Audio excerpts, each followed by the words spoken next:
I found my wife's text to my brother saying, "The plan is working perfectly," but the affair I thought would destroy me was actually the key to destroying them both. Welcome to Revenge Galore. If you crave real gripping stories where justice hits hard and betrayal never goes unpunished, this channel is your new favorite place. Please subscribe. My name is Scott Anderson, and at 54, I thought I understood the fundamental rules of success and family loyalty. 25 years of building Anderson Tech Solutions from a garage startup into a $50 million enterprise had taught me to trust data, verify claims, and never make assumptions without evidence. What I hadn't learned was that the people closest to you could be the most dangerous threats to everything you'd built. That October evening changed my understanding of both business and betrayal forever. I was supposed to be in Chicago for 3 days handling a major client acquisition, but the negotiations wrapped up ahead of schedule. Instead of spending another night in a hotel, I decided to surprise Elena by coming home early. The house was dark when I pulled into our driveway at midnight, but Elena's BMW was there alongside a silver sedan that looked familiar but out of place. Using my key, I entered quietly, expecting to find Elena hosting a late coffee session with one of her friends. The living room was empty, but I could hear voices upstairs, Elena's warm laugh mixing with a deeper male voice that made my stomach clench with immediate recognition. Marcus. My younger brother Marcus was in my house, in my bedroom with my wife. I climbed the stairs with legs that felt like concrete. The bedroom door was slightly ajar, and through the crack I could see them on the bed. Elena in the silk robe I'd bought her for our anniversary, Marcus in his shirt and boxers, both looking comfortable and intimate in a way that suggested this wasn't their first encounter. "Scott will be back Thursday afternoon," Elena was saying, running her fingers through Marcus's hair. "We have until then to figure this out." "I still think we should tell him," Marcus replied, his voice heavy with what sounded like guilt. "This isn't fair to anyone involved." "Fair?" Elena laughed, but there was an edge to it that I'd never heard before. "Nothing about this situation is fair, Marcus. But we're past the point of backing out now." I pushed the door open. "Past the point of backing out of what?" They sprang apart like teenagers caught by parents. Elena's face cycled through white, red, then white again. Marcus looked like he might physically vomit. "Scott," Elena gasped, clutching her robe closed. "You're home early." Apparently not early enough. I stepped into the room, surprised by how calm my voice sounded when inside I felt like I was watching someone else's life implode. "How long has this been going on?" Marcus stood up, reaching for his pants with visibly shaking hands. "Scott, I can explain." "Can you?" "Because from where I'm standing, it looks pretty self-explanatory." Elena started crying, big dramatic tears that once would have had me rushing to comfort her. Now they just looked calculated. "It just happened," she sobbed. "We never meant for it to happen. We tried to fight it, but you couldn't help yourselves," I finished. "How romantic." Marcus finally got his pants on and faced me. At 42, he still had the same weak chin and desperate eyes that had gotten him into trouble since childhood. "Scott, I know how this looks, but it's not what you think." "It's not what I think?" I almost laughed. "Marcus, I just walked in on you with my wife. In my bedroom. What exactly do you think I think?" "We haven't actually done anything," Marcus said quietly. "We've been fighting this for months, but we haven't crossed that line." I stared at him. "Are you seriously trying to tell me this is innocent?" "No," Elena said, standing up and facing me with what looked like newfound resolve. "It's not innocent. We're in love, Scott. We tried to ignore it, tried to stay away from each other, but we can't." The words hit me like physical blows. "You're in love." "I'm sorry," she whispered. "I never wanted to hurt you." I looked at Marcus, my brother, the kid I'd helped through college, whose business ventures I'd funded, whose gambling debts I'd paid off more times than I could count. "And you? Are you in love too?" Marcus nodded miserably. "I hate myself for it, Scott. But yes." I walked to the window, looking out at the yard where Marcus and I had played as kids. "How long?" 6 months, Elena said. "Maybe 7. We tried to stop." 7 months. I turned around slowly. "You've been lying to my face for 7 months." "We weren't lying," Marcus said. "We were trying to protect you." "Protect me? By sneaking around behind my back? By making me feel like I was losing my mind when I sensed something was wrong?" Elena's tears were flowing freely now. "We never wanted this to happen. We know how much it hurts you." "Do you?" I asked. "Do you really know?" They both nodded, looking miserable and guilty and completely unconvincing. "Then why are you still here?" I asked. "Why haven't you left?" Marcus and Elena exchanged a look that I couldn't read. A quick, meaningful glance that seemed to contain information I wasn't privy to. Because, Elena said slowly, we're hoping you might understand. That maybe we can work something out. Work something out? I stared at her. Elena, you're my wife. He's my brother. What exactly are we supposed to work out? Maybe, Marcus said hesitantly, we could talk to a counselor. All three of us. There might be a way to handle this that doesn't destroy the family. I looked at them both, standing there in my bedroom, suggesting couples therapy for a love triangle. Get out. Scott, Elena started. Get out of my house. Both of you. Now. They left and I sat on the bed where I'd found them, trying to process what had just happened. But something felt fundamentally wrong. Not just the betrayal, that was devastating enough, but something about their behavior, their words, their reactions. I'd been in business long enough to recognize when people were performing rather than being genuine. And this felt like a carefully orchestrated performance. I pulled out my phone and called my attorney, David Kim, even though it was nearly 1 a.m. Scott. David's voice was groggy. What's wrong?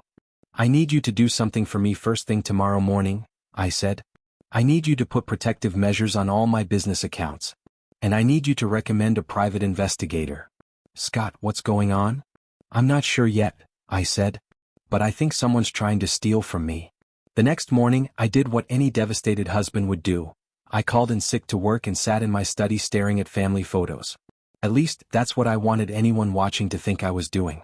In reality, I was documenting everything I could remember from the night before with the same methodical attention I'd used to build my company.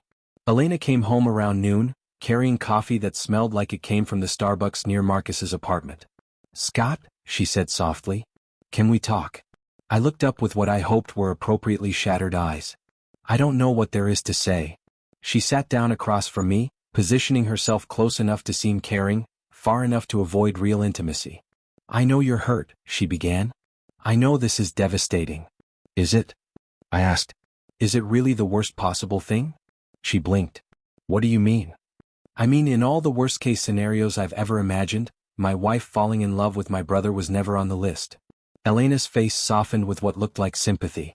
I'm so sorry, Scott. I never wanted to hurt you. Help me understand something, Elena.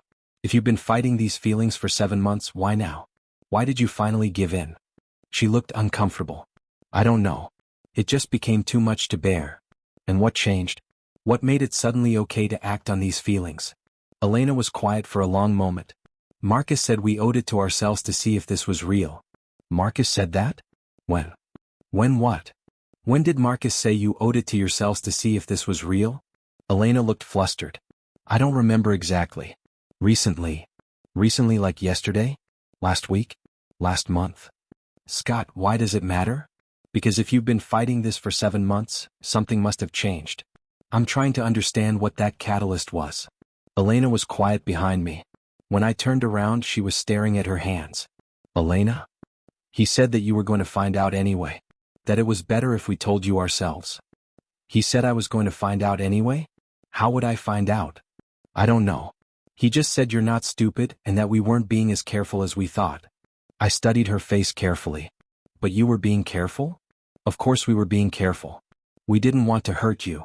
So you were planning to continue the affair indefinitely? Elena's face crumpled. We weren't planning anything. We were just trying to figure out what to do. Something about her answers felt rehearsed, like she was following a script she'd memorized but not fully understood. After Elena left, I called David Kim back. I need that private investigator recommendation, I said. And I need you to do a complete audit of all my business accounts. Today. Scott, what's going on? I found Elena with Marcus last night. David was quiet for a moment. I'm sorry, Scott. That's devastating. Is it? Or is it convenient? What do you mean? I mean, if someone wanted to distract me from monitoring my business accounts, making me think my wife was cheating would be pretty effective. You think the affair is fake? I think something's wrong with this situation. The timing, the behavior, the explanations, none of it adds up. That afternoon, I met with Sandra Kowalski, a private investigator who specialized in corporate fraud. She was a former FBI agent with 20 years of experience in white-collar crime. Tell me about your suspicions, she said after I'd explained the situation. It's not one thing, I said. It's a dozen small things that don't add up when you analyze them systematically. Like what? Like the fact that Elena seemed surprised by her own emotions. Like Marcus kept talking about working something out, instead of just apologizing. Like they both seemed more concerned about maintaining family relationships than dealing with the devastation they'd supposedly caused. Sandra took notes. What about their behavior before last night? Any signs of an affair? That's the interesting part, I said. Looking back, there were signs of something. But not an affair. More like coordination. Coordination. Conversations that stopped when I entered the room. Questions about business matters that Elena never cared about before. Marcus suddenly being interested in the company's financial structure.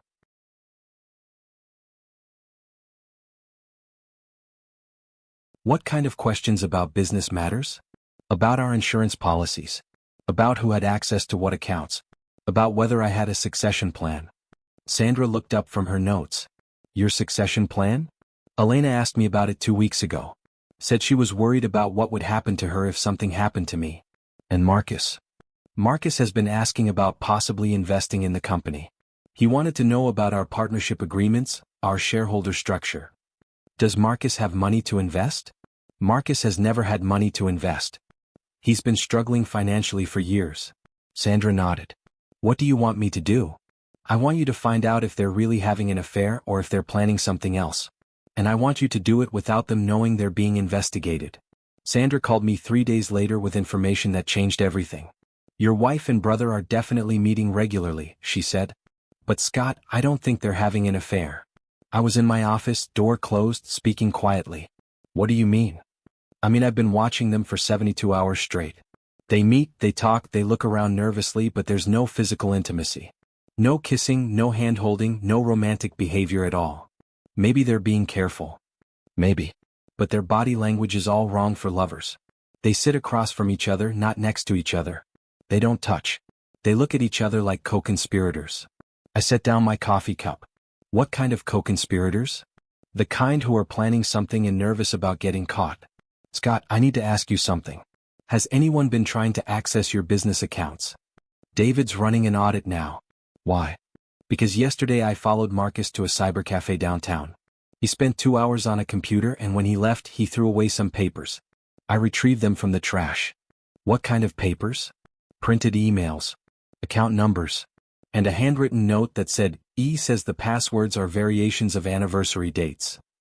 My blood went cold. E says. Elena, presumably. Scott, I think they're trying to hack into your accounts. I was quiet for a long moment. Send me copies of those papers. Already done. Check your email. I opened my laptop and pulled up Sandra's email. The attachments made my stomach turn. Printed emails between Marcus and someone named Trevor discussing account access and transfer protocols. Account numbers that looked familiar. And that handwritten note in Marcus's handwriting. E says the passwords are variations of anniversary dates. Who's Trevor? I asked. I'm working on that. But Scott, there's more. I ran a background check on your brother's finances. And? He owes money to dangerous people.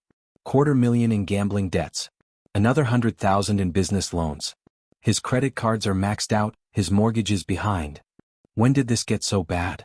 The gambling debts are recent. Last 6 months. Right around the time Elena claimed the affair started. Sandra, I need you to find out if Marcus has been in contact with anyone who might help him access corporate accounts. Computer experts, hackers, anyone with financial fraud experience. You think he's planning to steal from you? I think he's desperate enough to try. And I think Elena's been gathering information to help him do it. That afternoon, David Kim called with the results of his audit. Scott, we have a problem, he said. Someone's been probing your accounts. What kind of probing? Attempted logins. Password reset requests. Someone's been trying to access your main business account, your investment accounts, and your personal banking. When? Over the past month. The attempts are getting more frequent and more sophisticated. Any successful attempts? Not yet. But Scott, they're getting close. The most recent attempts used passwords that were very close to your actual passwords. How close? Your investment account password is your wedding date plus Elena's birth year. The attempted passwords included your wedding date plus various other years. I felt sick. Someone's been giving them information about how I structure my passwords. That's what it looks like. Scott, I need to ask you something. Is there any way Elena could have accessed your passwords? I thought about it. Elena had watched me log into accounts hundreds of times. She'd seen me write down passwords, heard me mutter them under my breath. Yes, I said. She could definitely know my password patterns. Then we need to change everything. Today. Do it. That evening, I came home to find Elena cooking dinner, something she rarely did anymore. She was making my favorite meal and she'd opened expensive wine. I thought we should talk, she said when I walked into the kitchen. About what? About us. About what happened. About what we do next. I sat down at the kitchen table. What do you think we should do next? I think we should consider seeing a counselor. All three of us. All three of us? You, me, and Marcus. To work through this together. I studied her face. Elena, do you really think that's realistic? I think it's worth trying. Marcus and I have been talking. You've been talking? Yes. We've been trying to figure out how to handle this without destroying everyone. How often have you been talking? Every day since it happened. Every day. Yes. We're trying to work through our feelings while considering what's best for you. How considerate. Elena looked hurt. Scott, I know you're angry. But we're trying to do the right thing here. Are you? Are you really trying to do the right thing? Yes. Then why do I feel like I'm being managed instead of consulted? Elena set down her wine glass. What do you mean? I mean, every conversation feels like you're steering me toward a specific outcome. Like you've already decided what's going to happen and you're just trying to get me to agree to it. That's not true. Isn't it? You want me to go to counseling with you and Marcus. You want me to work through the situation. You want me to find a way to accept this so we can all stay family. What's wrong with that? What's wrong is that none of it feels genuine. It feels like you're buying time. Elena's face changed subtly. Buying time for what?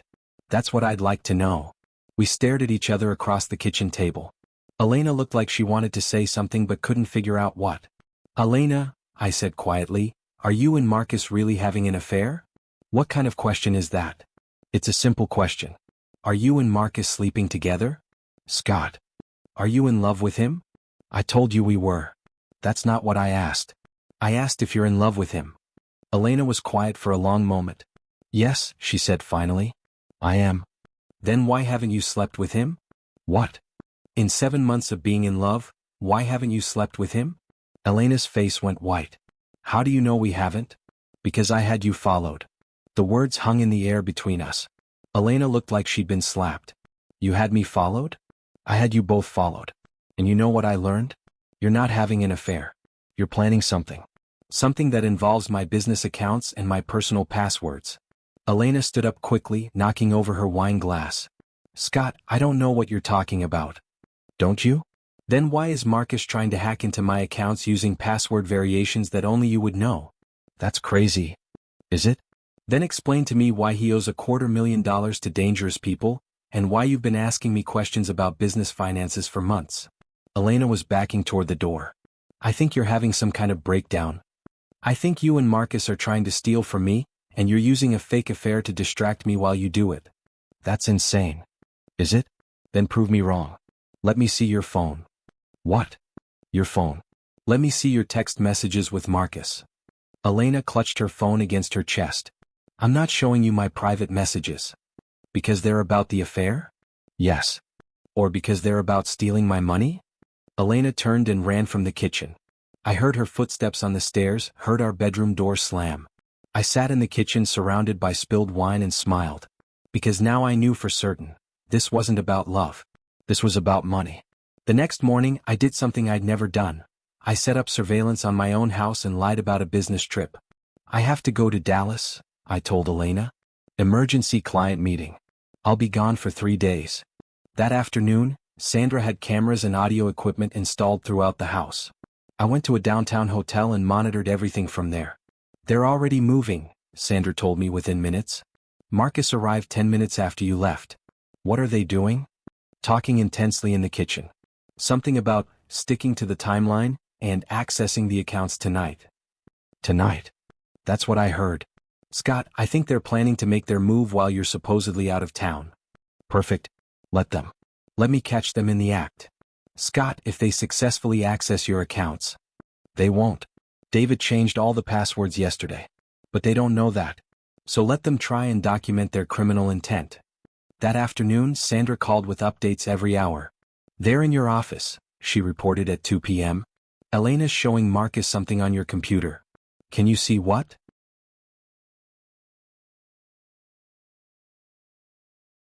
Financial documents. Marcus is taking pictures with his phone. At 4 p.m., they're making phone calls. Marcus called someone named Trevor. They're talking about moving the money tonight. At 6 p.m., Elena just called someone and said, "It's happening tonight. Make sure you're ready." She called someone? Who? I don't know. But Scott, I think there are more people involved than just Marcus and Elena. At 8 p.m., Sandra called with the biggest development. "They're in your office with 2 other people," she said. "A man and a woman I don't recognize. They have laptops and they're all working on something." "What kind of something?" "Financial transfers. I can see multiple screens with banking interfaces." "Scott, they're trying to steal everything." "What do you mean everything?" "Your business accounts, personal accounts, investment portfolios, retirement funds. This isn't theft, this is financial obliteration." I felt the blood drain from my face. Are they succeeding? No. They keep getting error messages. But Scott, they're getting frustrated. They're talking about alternative plans. Something about making him do it himself. They're planning to coerce me? That's what it sounds like. Elena just said, if we can't access the accounts remotely, we'll have to make Scott do it himself when he gets back. At midnight, Sandra reported that the group had left. Elena made one final phone call.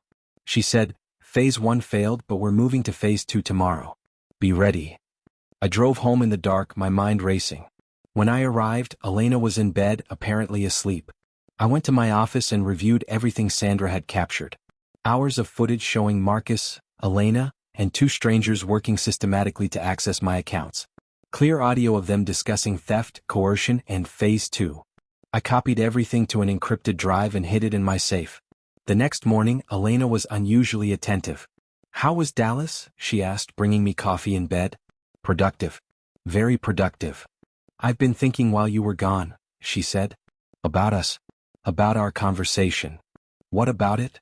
"I think we need to be practical about the financial implications of whatever we decide." "The financial implications?" "If something happened to you, I'd need access to our accounts. Our investments.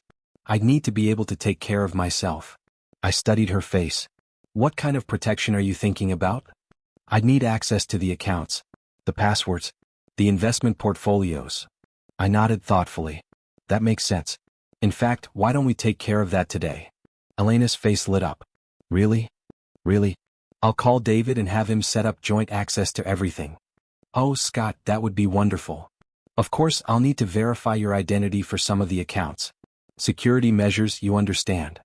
"What kind of verification?" "Passwords, account numbers, that sort of thing." Elena looked confused. "But if we're setting up joint access, why would I need the current passwords?"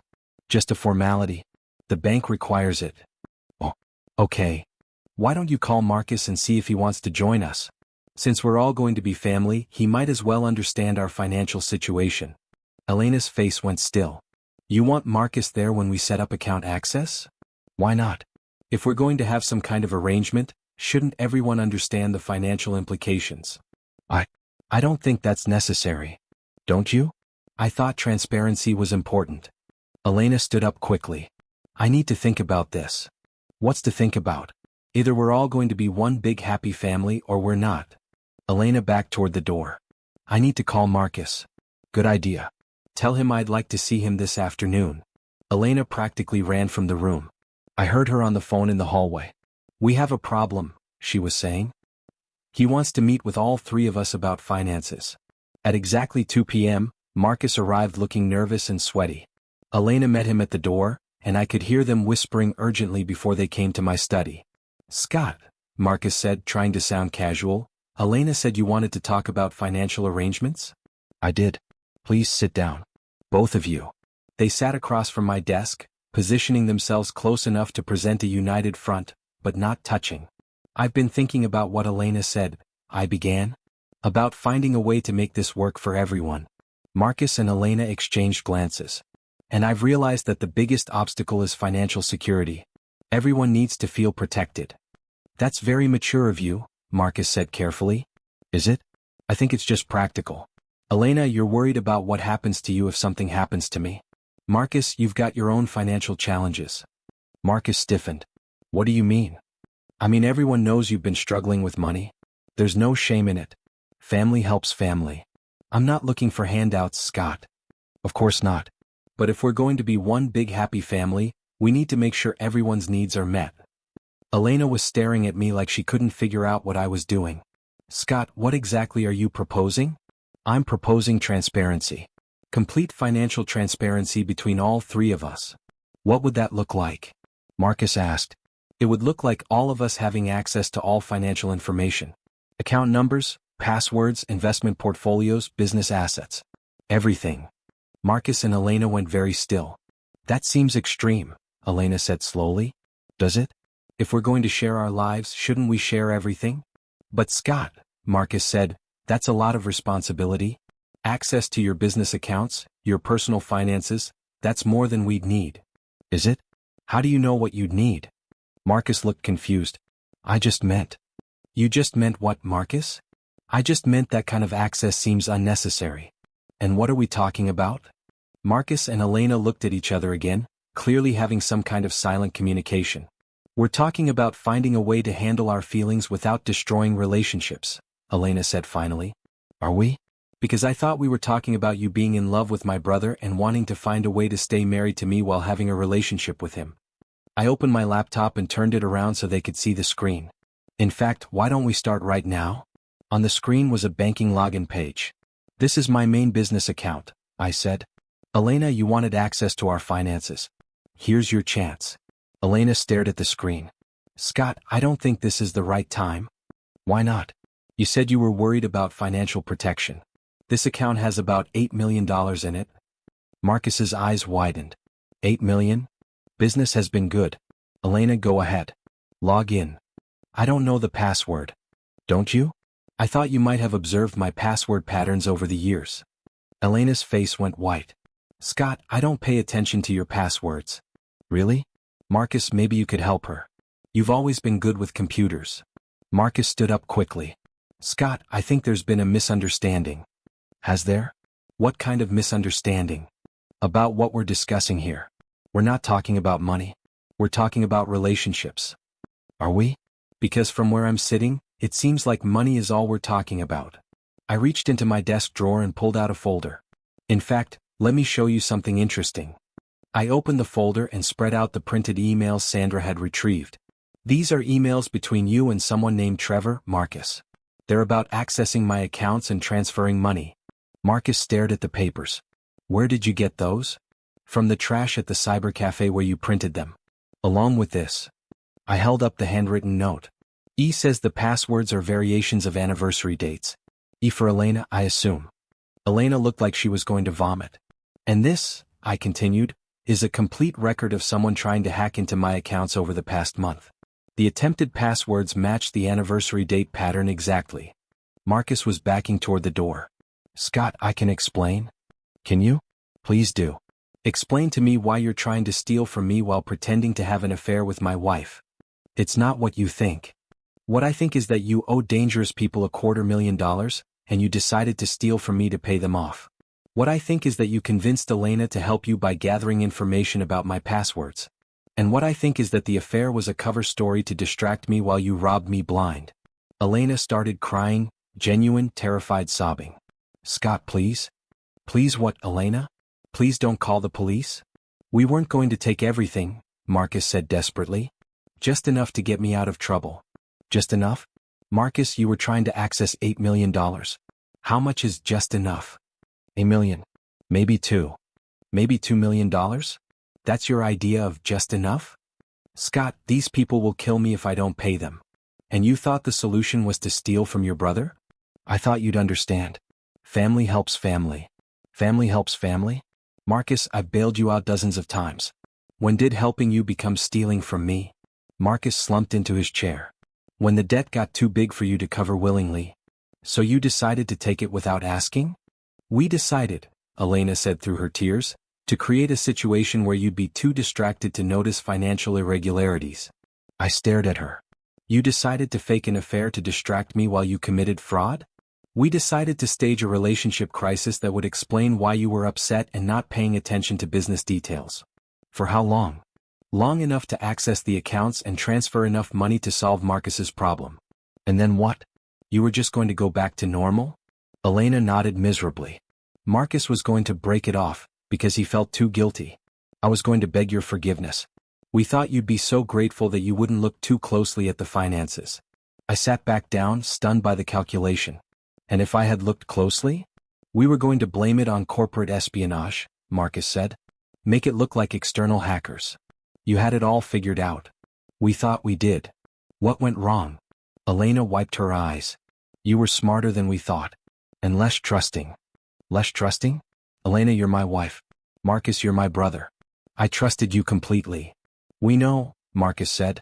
That's what made it so hard. Made what so hard? Stealing from me? Made it hard to go through with. Scott, we never wanted to hurt you. You just wanted to rob me. We wanted to solve a problem without destroying the family. I shook my head. Marcus, you were already destroying the family. The moment you decided to steal from me, you destroyed it. I pulled out my phone. What are you doing? Elena asked. Calling the police. Scott, please don't. Give me one reason why I shouldn't. Because we're family, Marcus said desperately. Are we? Because family doesn't steal from family. Family doesn't lie to family. Family doesn't try to destroy each other. We weren't trying to destroy you. Weren't you? Marcus, you were trying to steal millions from me. That would have destroyed my business, my security, my future. How is that not trying to destroy me? Marcus had no answer. Elena, pack your things. You have 1 hour. Scott. 1 hour. Take whatever you can carry because everything else belongs to me. Where am I supposed to go? I don't care. Figure it out. I don't have any money. You should have thought of that before you tried to steal mine. I dialed 911.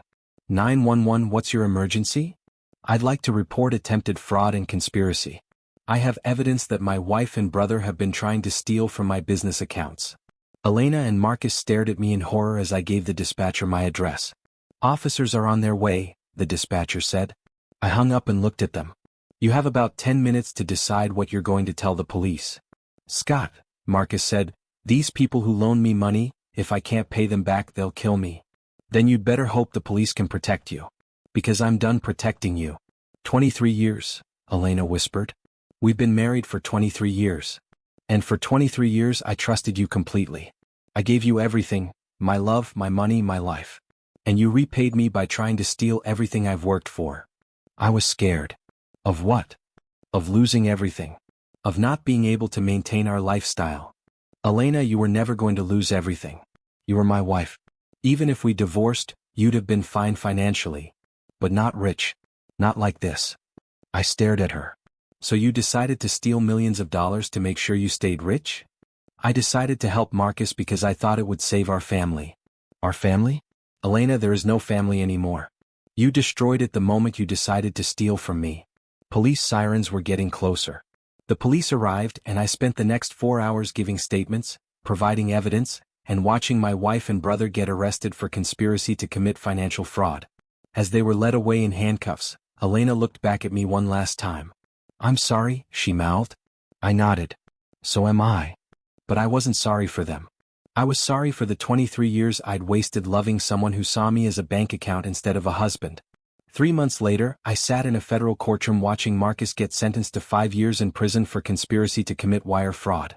Elena had pled guilty to a lesser charge in exchange for testimony against Marcus and received 2 years probation and a $50,000 fine she couldn't pay. The investigation had revealed the full scope of their plan.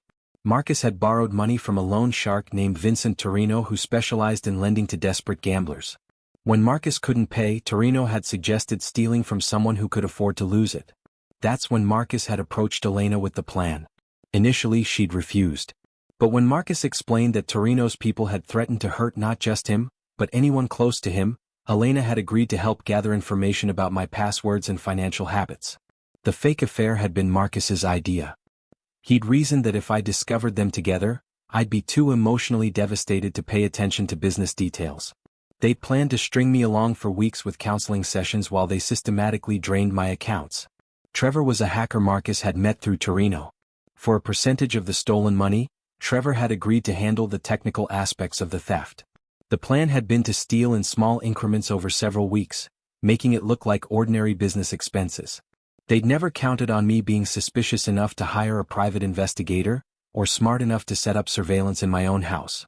The financial impact of their attempted theft had been minimal. They'd never actually succeeded in stealing any money.